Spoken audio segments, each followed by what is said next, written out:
Ja, þú búinn að vinna deildina öruggsíður á móti Skallagrími hérna í kvöld. Þetta var ekkert létt samt að það. Hvað segirðu? Þetta var ekkert létt. Nei, en maður fann bara stemninguna í krátinu og maður fann það bara að þetta var okkar dagur í dag. Já. Mér finnst þetta að vera öruggt nær allan tíman. Við vorum alltaf með 10-15 steg fórstu.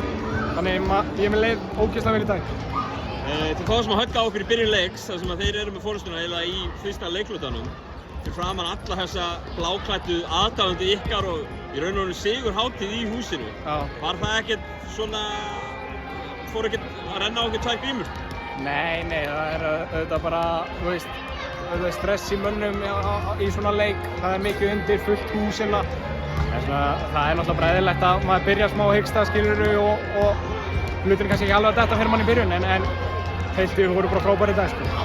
Tímabili heild, þá þegar þú tekur þessu ákvörðun um að koma hérna á Álftanes og væntanlega haft einhver önnur tilboð og eitthvað svona, af hverju ákvaðstu að koma hingað?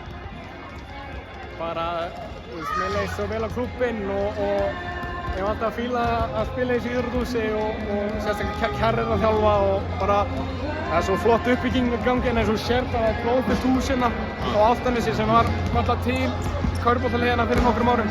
Þetta er bara að gegja þessi uppbygging sem er í gangi hérna. Líka væntanlega innanbæjar fyrir því, ertu úr Stjörnunni, er eitthvað svona rígur hérna á milli það? Já, það er bara, þú veist, það er formulegt að sjá á næsta árið þegar þessi tvö lið mætast. Það er bara garbaækast slagur og vonandi verður bara svona mætt á þá leiki og að mynda svona smá rígur á milli.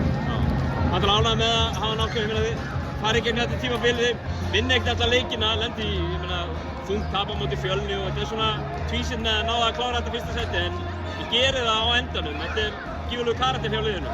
Já, mér fannst við vera með besta lið bara heilt yfir á tímabilinu og við vorum frá toppi bara frá fyrstu umferð og höldum því. Það sýnir karakter að vera með þannig mentality að halda bara toppsætinu og mæti alla leiki og veist, allir vilja vinna okkur þegar við vorum á toppnum og við sýndum mikinn karakter þar.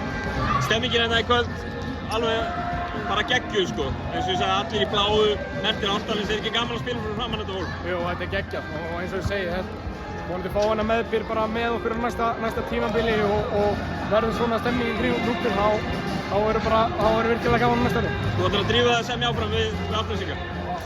Ég fagna að vinna í kvöld og síðan í vikunni heyri ég í Brjánsvík hérna og það er náttúrulega 2 leikir eftir, það má ekki glemma því, við erum að spila þá og halda þessu heimavallarrekord, við erum að tapa leik á heimavalli, þannig að við erum að klára þá og síðan fæ ég með kaffibólla með Brjánsvík hérna og Huginn.